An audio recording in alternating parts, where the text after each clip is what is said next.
Assalamualaikum warahmatullahi wabarakatuh. Alhamdulillahirrabbilalamin. Wabihi nasta'in wa ala umuri dunya waddin. Assalatu wassalamu ala ashrafil anbiya'i wal mursalin.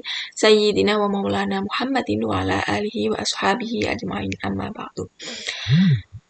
Oke teman-teman, jadi kali ini akan saya jelaskan mengenai pengembangan koleksi perpustakaan sekolah, yakni analisis peraturan Kepala Perpusnas RI nomor 12 tahun 2017.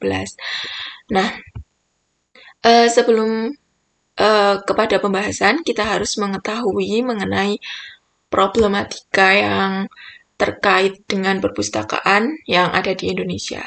Nah, perlu diketahui bahwa Indonesia ini kepemilikan perpustakaan sekolahnya masih belum merata. Artinya, tidak semua sekolah itu memiliki perpustakaan. Contohnya saja di SD atau MI di Papua, itu sekolah yang memiliki perpustakaan hanya sekitar 31%. Kemudian ada di SMP atau MTS, sekolah yang memiliki perpustakaan hanya ada 58,7% dari total keseluruhan sekolah di Maluku Utara.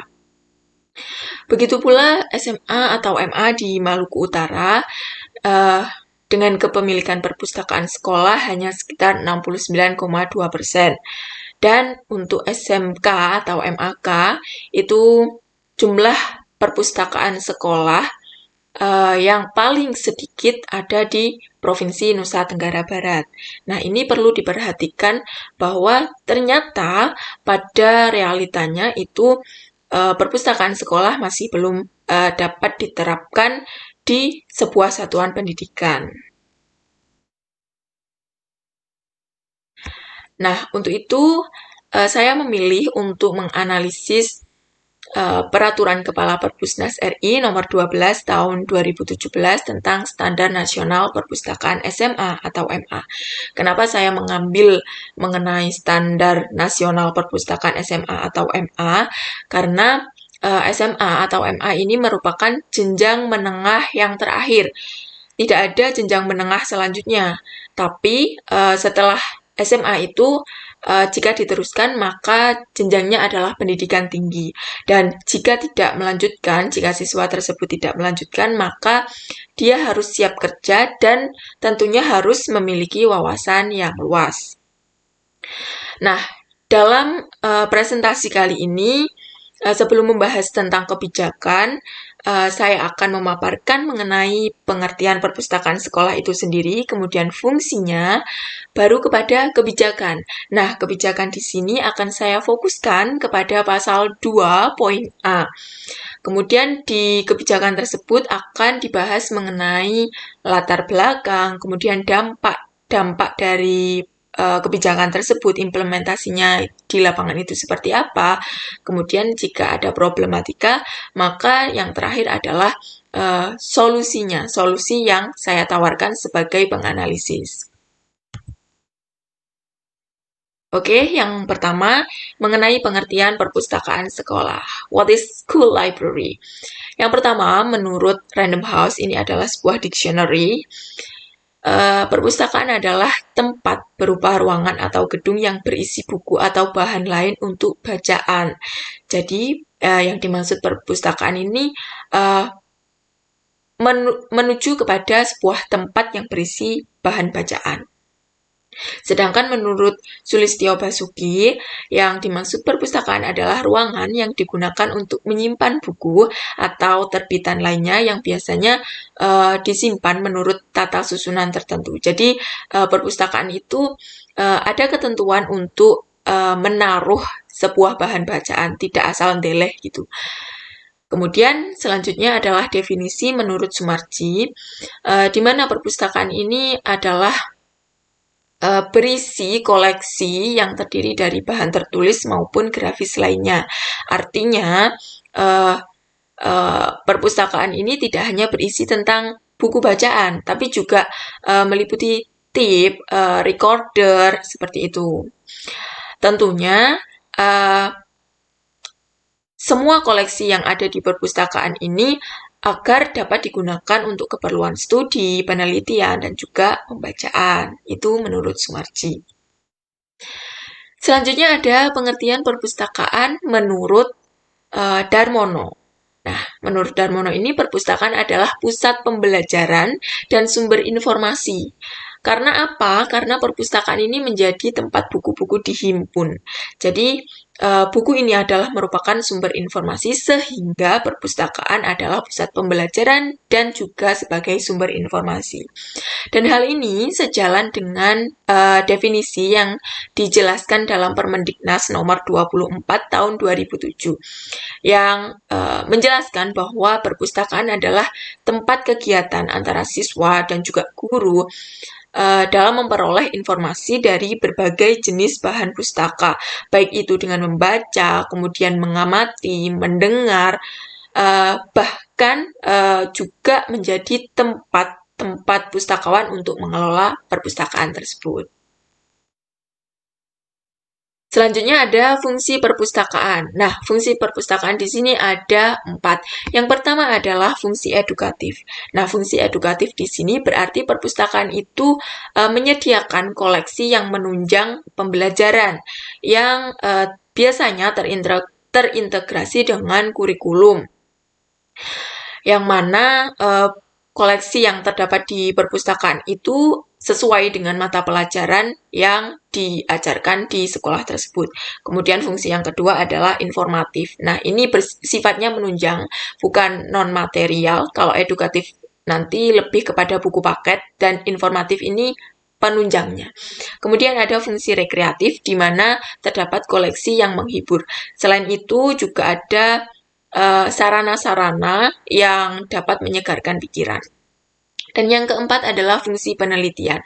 Di sini adalah perpustakaan itu menyediakan referensi yang dapat digunakan sebagai bahan untuk melengkapi, untuk menjawab permasalahan dalam penelitian. Nah, kita lanjut kepada kebijakannya. Di sini saya mengambil Peraturan Kepala Perpusnas RI nomor 12 tahun 2007 tentang Standar Nasional Perpustakaan SMA atau MA. Pada dasarnya di peraturan tersebut terdiri dari 4 pasal. Yang pasal pertama itu berisi tentang secara umum Standar Nasional Perpustakaan, kemudian juga lampiran yang ada itu merupakan bagian yang tidak terpisahkan dari peraturan ini. Kemudian pasal yang kedua adalah cakupan standar nasional perpustakaan. Nah, pada pasal 2, cakupan ini terdiri dari 6. Nah, ini. Yang pertama ada standar koleksi, kemudian standar sarana dan prasarana, ketiga standar pelayanan, selanjutnya ada standar tenaga perpustakaan, kemudian standar penyelenggaraan, dan yang keenam adalah standar pengelolaan. Nah, dalam hal ini, saya akan memfokuskan pembahasan saya kepada standar koleksi. Pasal 2, poin A. Nah, pasal 3 itu berisi tentang penyelenggara itu wajib berpedoman pada standar nasional perpustakaan. Nah, pedomannya apa? Ya ini, ya aturan ini. Kemudian yang pasal keempat adalah mengenai pemberlakuan peraturan ini, yaitu Perpusnas RI nomor 12 tahun 2017.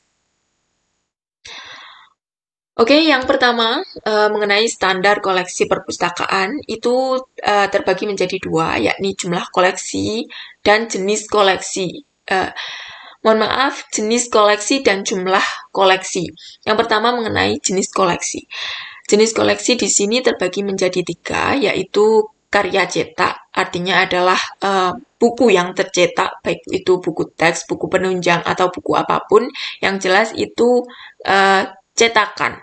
Kemudian ada terbitan berkala, seperti majalah, tabloid, surat kabar, dan juga ada jenis audiovisual, rekaman suara atau tip, rekaman video, dan sumber elektronik lainnya.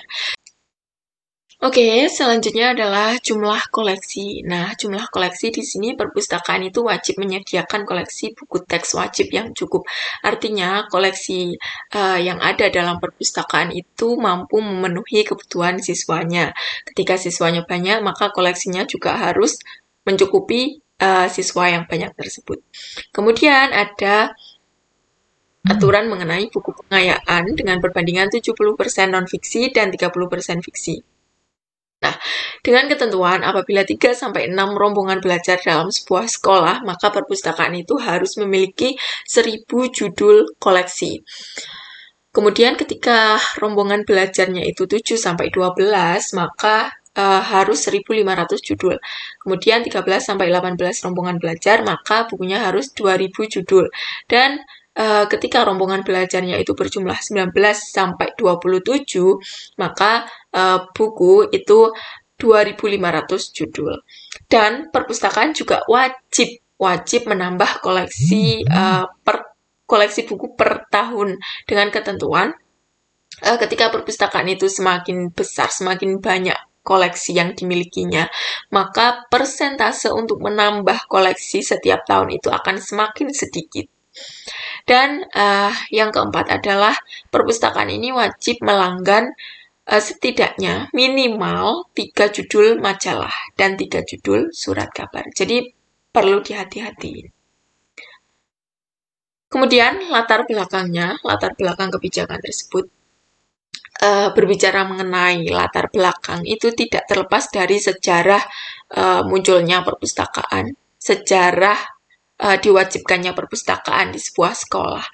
Yang pertama itu uh, wajibnya perpustakaan di sebuah sekolah uh, mulai ada pada tahun 89 dengan diterbitkannya Undang-Undang Nomor 2 tahun 1989 tentang Sistem Pendidikan Nasional. Di situ disebutkan bahwa setiap sekolah ini wajib memiliki perpustakaan sekolah. Kemudian berkembang, akhirnya Kementerian Pendidikan dan Kebudayaan ini menyerahkan sepenuhnya ketentuan mengenai perpustakaan kepada pihak Perpusnas RI. Jadi diserahkan kepada pihak Perpus untuk mengatur bagaimana baiknya perpustakaan sekolah itu agar dapat berjalan dengan baik. Kemudian diterbitkanlah peraturan Kepala Perpusnas RI nomor 12 tahun 2017.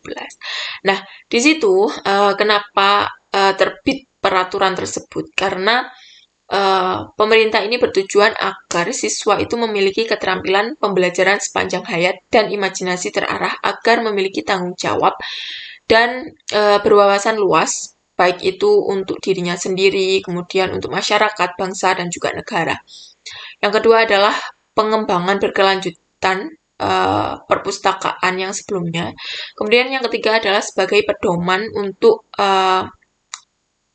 merealisasikan perpustakaan sekolah yang ideal, yang terstandar. Jadi kalau melangkah itu jelas gitu arahnya, tidak gerambyang. Selanjutnya, dampak kebijakan. Nah, penerapan kebijakan ini sejatinya tidak terlepas dari berbagai problematika, termasuk ketika di lapangan, implementasinya di lapangan itu masih banyak kejadian yang tidak sesuai dengan ekspektasi yang ada di standar perpustakaan tersebut. Misalnya, kurangnya koleksi perpustakaan ini dikarenakan minimnya anggaran yang dialokasikan kepada perpustakaan sekolah. Kemudian, sistem manajerialnya itu belum sistematis. Kemungkinan ini bisa dikarenakan oleh kurangnya pengalaman tenaga perpustakaan itu sendiri. Sehingga hal ini mempengaruhi terhadap bagaimana aturan dalam koleksi perpustakaan itu. Kemudian yang kedua adalah sebagian besar perpustakaan sekolah ini hanya mementingkan kuantitas daripada kualitas. Karena aturan dalam kebijakan Kepala Perpusnas RI diwajibkan untuk menambah koleksi perpustakaannya setiap tahun, maka sebagian besar perpustakaan sekolah ini lebih mementingkan kuantitas, nambah terus tapi tidak tahu apa koleksi ini berkualitas ataukah tidak, apakah koleksinya itu sesuai dengan kebutuhan warga sekolahnya atau tidak. Kemudian yang ketiga adalah kurangnya koleksi perpustakaan selain buku pelajaran. Nah, ini sangat disayangkan karena perpustakaan ini adalah pusat informasi. Tidak hanya terbatas pada mata pelajaran, tapi juga yang lainnya. Ketika hanya dibatasi perpustakaan sekolah itu berisi tentang buku-buku yang berkaitan dengan mata pelajaran, maka fungsi rekreatif perpustakaan itu menjadi tidak berjalan sebagaimana mestinya. Kemudian yang keempat adalah sekarang ini adalah pandemi COVID dan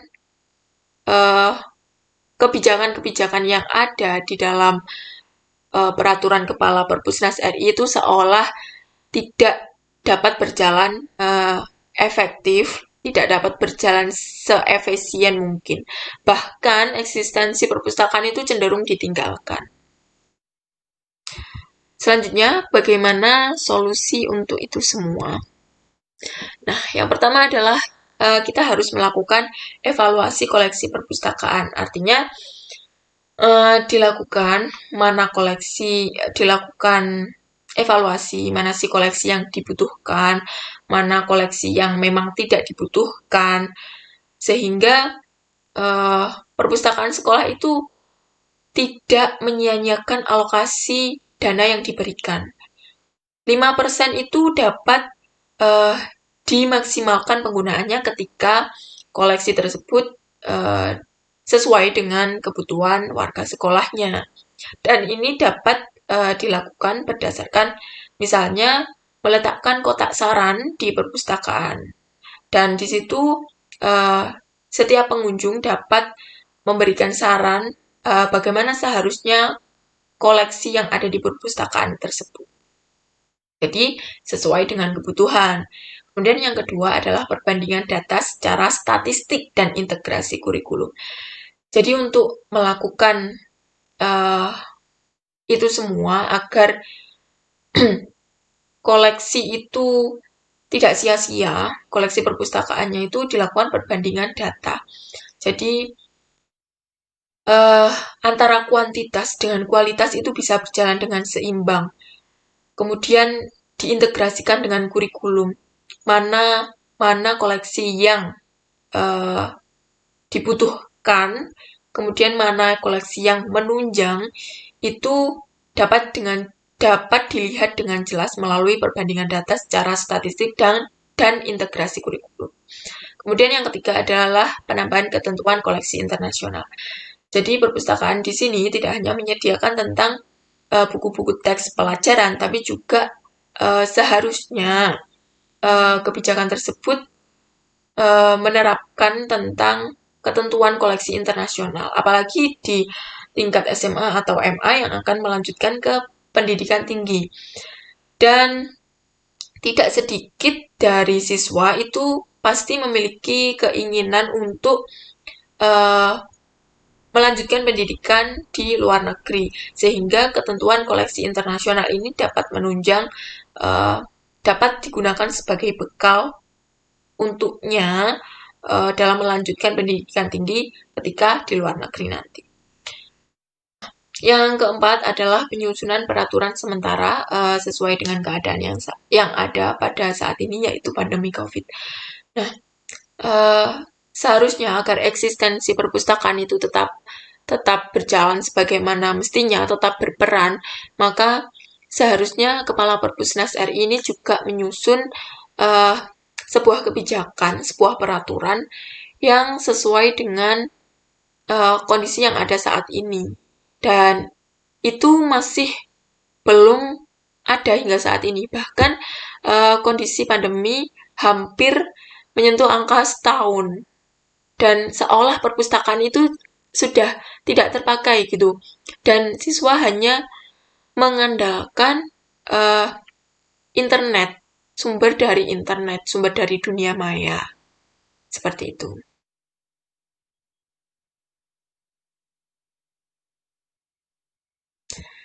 Terima kasih atas perhatiannya. Sekian penyampaian materi dari saya. Semoga bermanfaat untuk kita semua. Billahi taufiq wal hidayah, waridho wal inayah. Wassalamualaikum warahmatullahi wabarakatuh.